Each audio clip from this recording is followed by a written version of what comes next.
Bismillahirrahmanirrahim. Assalamualaikum warahmatullahi wabarakatuh. Selamat pagi anak kelas 6A. Di hari Jumat ini kita akan belajar tentang IPS. Ayo kita langsung saja. Baik, di pelajaran 1 kita akan belajar mengenai negara-negara yang ada di Asia Tenggara atau biasa kita singkat dengan ASEAN. Negara-negara di Asia Tenggara ini umumnya memiliki kondisi yang sama. Letak geografis tersebut itu tetapi tidak menjamin kehidupan sosial budayanya sama. Jadi walaupun wilayahnya sama, belum tentu warga negaranya, mata pencarian, budayanya itu sama, termasuk juga bahasanya. Kalian perhatikan, ini ada peta negara-negara yang ada di Asia Tenggara. Kita hitung ada berapa negara? Ada Myanmar, Thailand, Kamboja, Singapura, Indonesia, Laos, Vietnam, Malaysia, Filipina, dan Brunei Darussalam. Ada 10 negara yang menjadi anggota dari ASEAN. Negara yang terbesar menurut kalian negara mana? Indonesia ya. Kalau negara terkecil itu negara Brunei Darussalam. ASEAN adalah sebuah organisasi yang beranggotakan negara-negara di kawasan Asia Tenggara. Negara ini itu bersatu karena adanya persamaan letak geografis yang saling berdekatan dan kemiripan budaya. Kemiripan. Ada 5 pendiri negara ASEAN. Kita beruntung negara Indonesia itu menjadi salah satu dari pendiri dari negara-negara ASEAN bersama Malaysia, Thailand, Singapura, dan Filipina. Mereka membentuk organisasi ASEAN pada 8 Agustus 1967, disusul 5 negara setelahnya ya. Jadi negara yang terakhir masuk atau bergabung dengan ASEAN itu merupakan negara Kamboja. Pemanfaatan kondisi geografis di Asia Tenggara.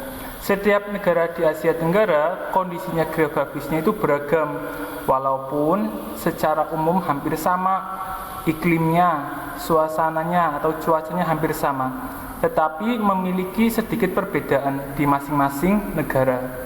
Keragaman kondisi geografis tersebut dimanfaatkan masyarakatnya untuk berbagai aktivitas.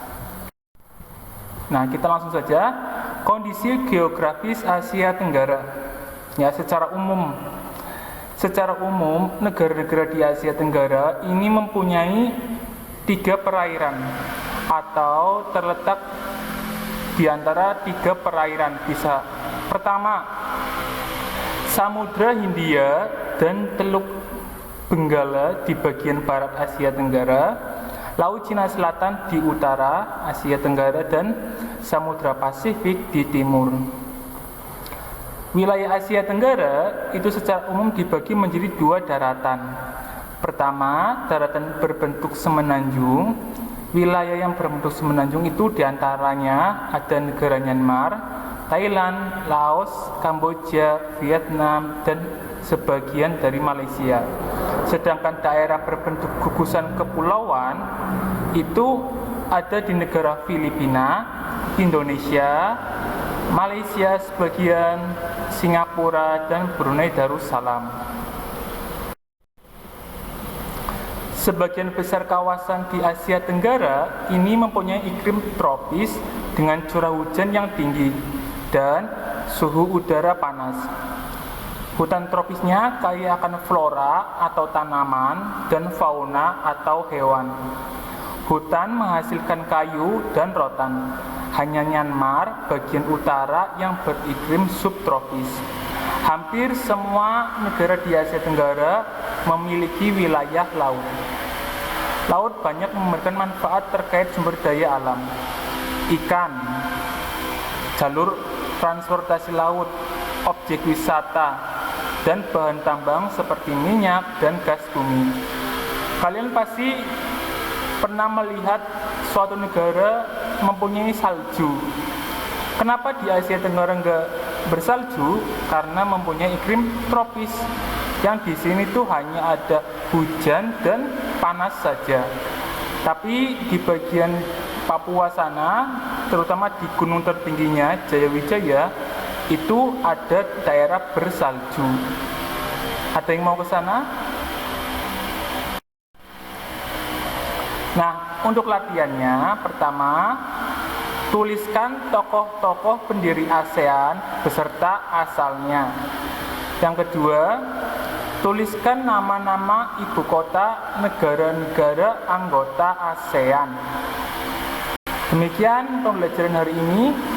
Silakan dibaca lagi tentang kebudayaan, tentang informasi negara-negara di buku kalian. Di situ ada di pelajaran pertama ya, ada 10 negara di situ lengkap. Silakan cari informasi tentang negara tersebut. Semoga bermanfaat. Ustadz akhiri. Assalamualaikum warahmatullahi wabarakatuh.